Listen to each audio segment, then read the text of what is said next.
Good evening, you're watching 7 at 7, the only news bulletin where we curate the day's top 7 stories for our viewers. And as usual, every time I begin on 7 at 7, at least numerically, I'd like to put across numbers on where India stands with its fight against COVID-19. So just on data, just what our figures look like in terms of testing and those positive, we stand right now at 2,76,583 coronavirus positive cases, recording 7,745 deaths till now. The worst hit states continue to be the state of Maharashtra, recording 90,787 positive cases. Maharashtra now has breached the official China figure in positive cases. The death in Maharashtra have been recorded till now as 3,289. Tamil Nadu is second with 34,914 positive cases and 307 deaths recorded till now. The national capital has now recorded 31,309 positive cases and 905 deaths. So this is what it looks like in terms of numbers where India stands. But let me now quickly take you through the top 7 stories we are tracking. All right. Hours after testing negative for COVID-19, the Chief Minister of Delhi, Arvind Kejriwal, today came out with a press conference on a highly conciliatory note, saying that he accepts the decision of the Lieutenant Governor of Delhi that Delhi will be open to all. He also went on to suggest that everyone needs to come together in the fight against COVID-19. He warned, however, that cases in the capital are only going to rise. The Chief Minister said that Delhi will witness 1 lakh cases by June end and about 5.5 lakh cases by July. He said that normally 50% of beds in Delhi hospitals are used by patients from outside the state. Hence, the corresponding demand for beds will double too, adding that 1.5 lakh hospital beds will be needed in Delhi to meet the current demand. Delhi will now follow Mumbai's example and convert several stadiums as COVID care centres. Now, the raising beds, in fact, may prove a Herculean task, since Delhi currently has just 8,821 hospital beds, 582 ICU beds, 468 ventilator beds, and 3,590 beds with oxygen facility in COVID hospitals. The state government is also now linking big hospitals to 5- or 4-star hotels with upper price cap of 10,000 per day per bed. You see, this order violated the constitutional right to equality and right to life, which includes right to health. Earlier also a similar order of GNCTD was struck down by Honorable High Court of Delhi, double bench headed by the Chief Justice of Delhi, on the ground that no citizen of India can be discriminated on the basis of residence. When it comes to health care, access to universal health care is responsibility of the state. केंद्र सरकार ने निर्णय ले लिया, LG साहब ने आदेश पारित कर दिया। ये समय असहमतियों का समय नहीं है, ये समय एक दूसरे से डिफर करने का समय नहीं है। अब जो निर्णय हो गया केंद्र सरकार का, एलजी साहब ने जो आदेश दे दिया उसको लागू किया जाएगा। एलजी साहब के आदेश को अक्षरशः लागू किया जाएगा, केंद्र सरकार के निर्णय को लागू किया जाएगा। अब इस पे कोई असहमति नहीं करनी, अब इस पे कोई वाद विवाद नहीं करना, अब इस पे कोई लड़ाई झगड़ा नहीं करना। आने वाले समय में दिल्ली में कोरोना बहुत तेजी से फैलने वाला है। 15 जून को उम्मीद है कि 44,000 केस हो जाएंगे, जो आज 31,000 केस हैं। ऐसा अनुमान है कि 15 जून तक 44,000 केस हो जाएंगे। 30 जून तक 1 लाख केस हो जाएंगे। 15 जुलाई तक 2.25 लाख केस हो जाएंगे और 31 जुलाई तक लगभग 5,32,000 केस हो जाएंगे दिल्ली में। 31 जुलाई को 80,000 बेड अगर दिल्ली वालों के लिए चाहिए तो लगभग 1.5 लाख टोटल बेड्स की ज़रूरत पड़ेगी। बहुत ज़्यादा बड़ी चुनौती है, आसान काम नहीं है, लेकिन इतना मैं कह सकता हूँ कि हम पूरी कोशिश करेंगे तन मन धन जो बन सकेगा, ये हमारी जिम्मेदारी भी है और ये सेवा का काम है।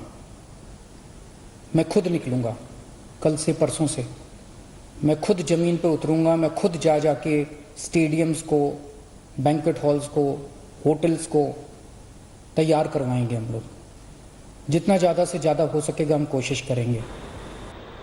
All right, so when cases started to rise in Asia's biggest slum, Dharavi, there was a big red flag. What is going to happen in Dharavi? How can anyone control a pandemic in a place like Dharavi, which is packed to the gills? Well, the good news, a silver lining. What is that? Take a look.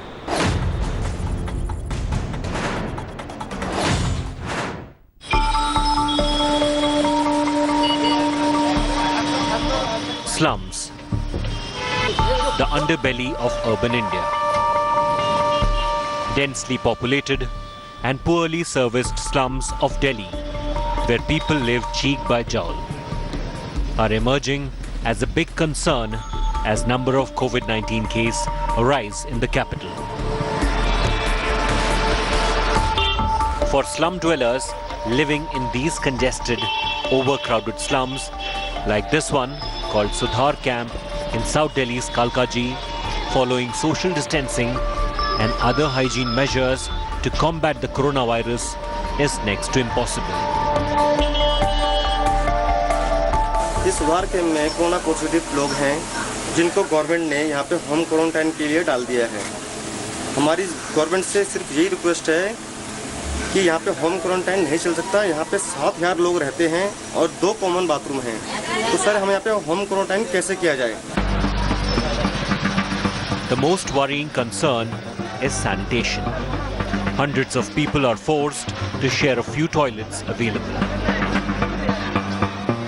नहीं देखा उन्होंने एक बार भी कि home quarantine Kejriwal ji के आदेश अनुसार कैसे हो सकता है। आप आके देखिए 2x2 की झुग्गी में 4-4 लोग रहते हैं।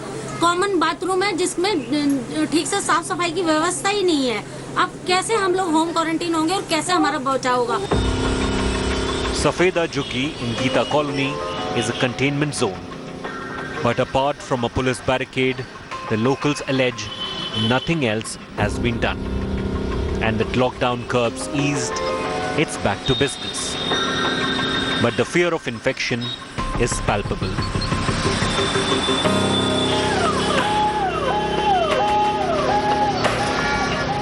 छह लेडीज शौचालय है और 6 जेंट्स है, तो ये 12 सीट है दोनों मिला के, और 10 से 15 हजार की आबादी है हमारी बस्ती की।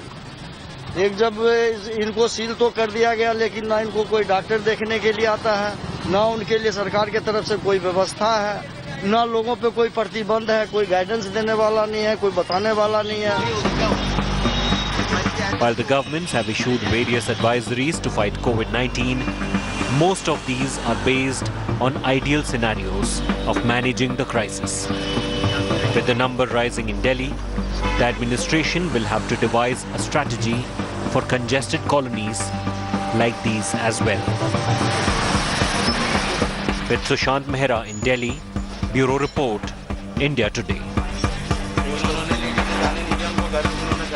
Trying times for the entire country, so whenever there is even a sliver of a good news, you must look at that. Let me tell you a story from Kolkata. 24-year-old who survived after being on 12 days on lung support on a ventilator. This is the story of survival through corona.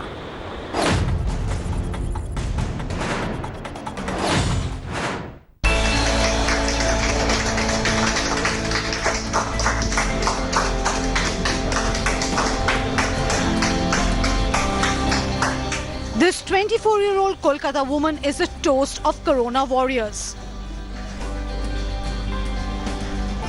The Kalighat resident is among the very first patients in India to survive after being put on a ventilator and then on an ECMO machine, which makes blood bypass a patient's heart and lungs. When she was admitted to the AMRI hospital on the 17th of May, she had an oxygen level of merely 34%. Doctors feared the worst. But she put up a valiant fight for 300 long hours. She is the survivor of ICMO, probably the first survivor of ICMO in all over India. As you understand, this is a very difficult and skilled job, supporting with 2 of the life supports like ventilation and ICMO. Today she is going home. We are all happy.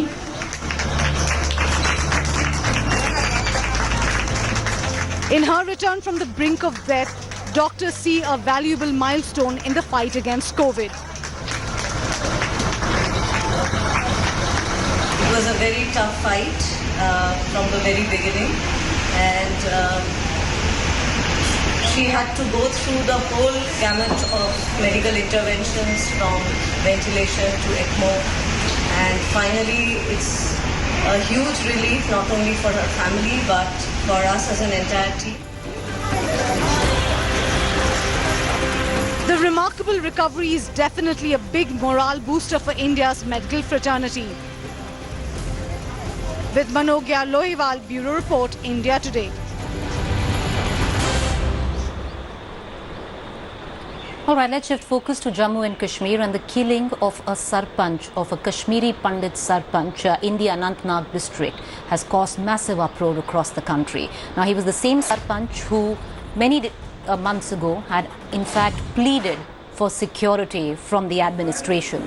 The Sarpanch, identified as Ajay Pandita, was shot dead by terrorists in Ladkipora area on Monday and was cremated in Jammu yesterday. Bollywood actor Kangana Ranaut, known for her firebrand remarks, has now broken her silence on the incident, calling out selective secularism of Bollywood and also urging Prime Minister to take strict action against atrocities done against Kashmiri Pandits. However, just months ago, you had Ajay Pandita, who had expressed the fact that there was no security for Sarpanches across Jammu and Kashmir, and he as a Kashmiri Pandit Sarpanch felt insecure, and what he said actually held true. He was not provided any security and he was killed by terrorists.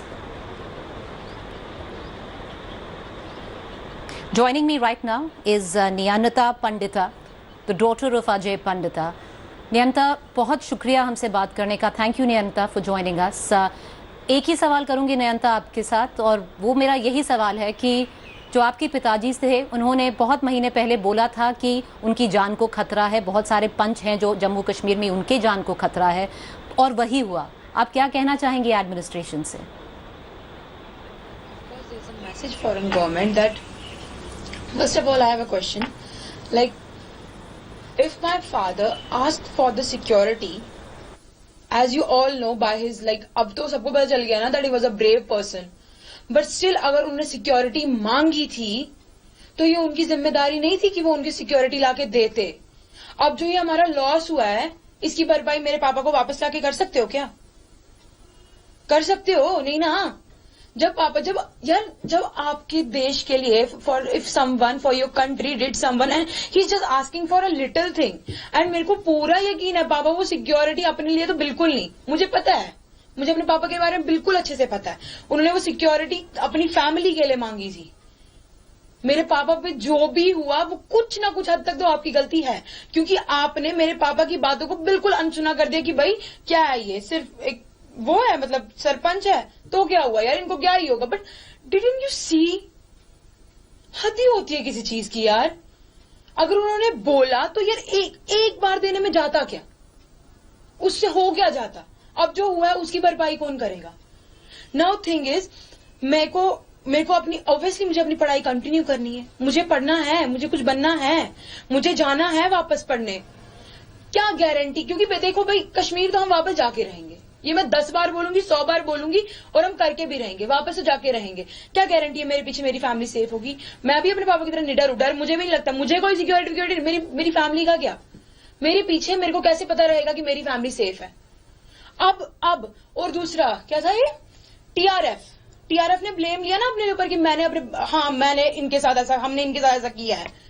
पहली बात तो ये, जिस दिन मेरे पापा की 10वीं होगी या फिर जो भी आगे होगा ना, इन्हीं दिनों में उन लोगों का भी ना श्राद्ध, एक्चुअली ये ना बहुत अच्छा वर्ड है, उनके लिए तो ये यूज भी नहीं करना चाहिए, उनको इन्हीं दिनों में ऊपर पहुंचा था.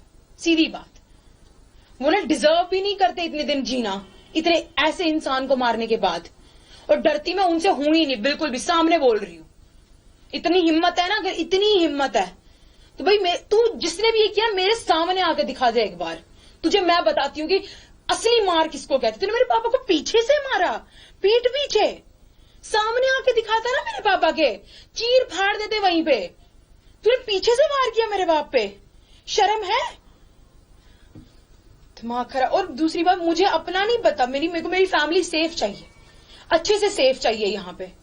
बहुत हो गया। मेरे पापा ने इतना कुछ किया, मैं उस चीज के लिए बहुत प्राउड हूं। और मैं कंट्री को बिल्कुल ब्लेम नहीं कर रही कि आगे से किसी को, ऑब्वियसली कंट्री के लिए किसी को कोई जान देता है ना, वो उसके लिए बहुत बड़ी बात होती है, उसके लिए प्राउड होता है। हर एक से नहीं होता है ये। मैं भी हूं, मैं खुद कह रही हूं, I am there for India always. I also love India very much. But यार, अगर सामने से कोई तुम्हें बोल रहा है कि हाँ मुझे खतरा लग रहा है, थोड़ी सी सिक्योरिटी दे दो, तो क्या जाता। मेरे पापा ज्यादा तो क्या करते, थोड़ा और जी लेते। वो उसमें भी उतना कुछ नहीं करते, और लोगों का भला ही करते, और कुछ नहीं करते।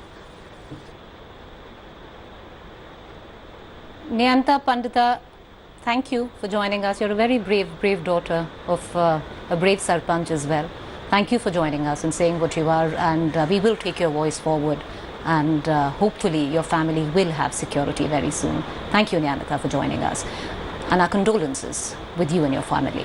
I want to shift focus right now to the standoff, the diplomatic standoff between India and China at the line of actual control in Ladakh. There seems to be some amount of thawing in that. Take a look at this report.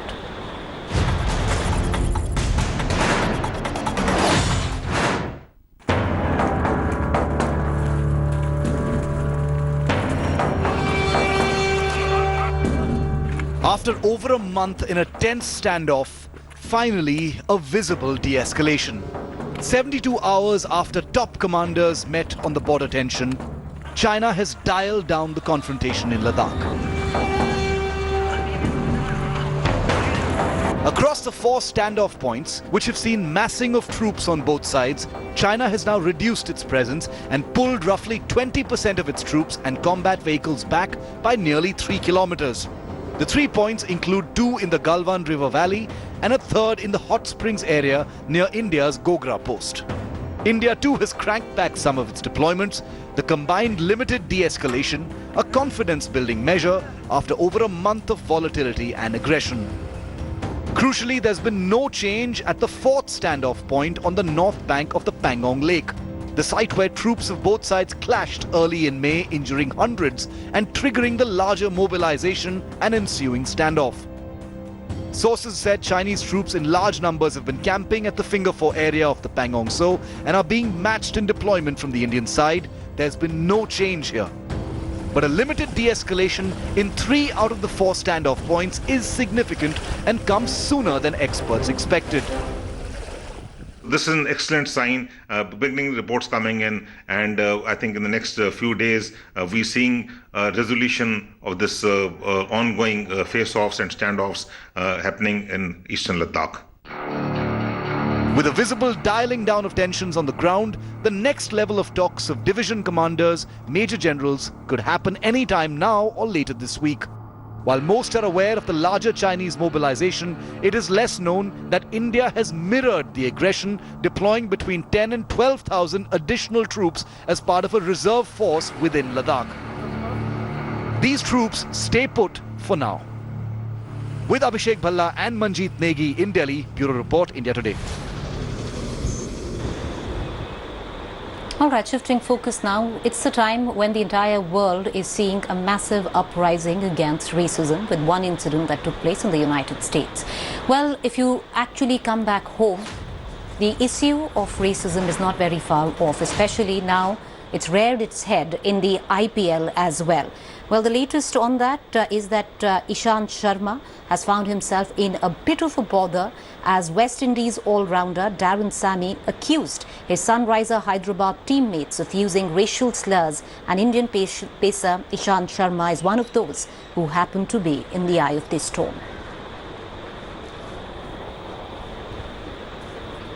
I'm going to be texting you guys and asking you guys, when you all repeatedly called me that word over and over again, to the point that I was even saying, that's my name. Did you all mean it in any way, shape, or form as a degrading word to me? Because that's very important.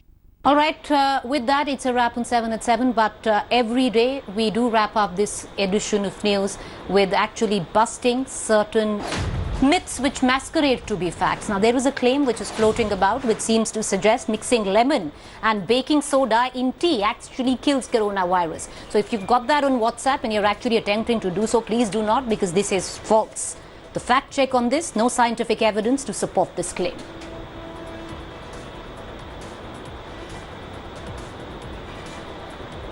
All right, with that, it's a wrap on 7 at 7. We, of course, will see you tomorrow. Thank you for watching. Up next, our consulting editor, Rajdeep Sardesai.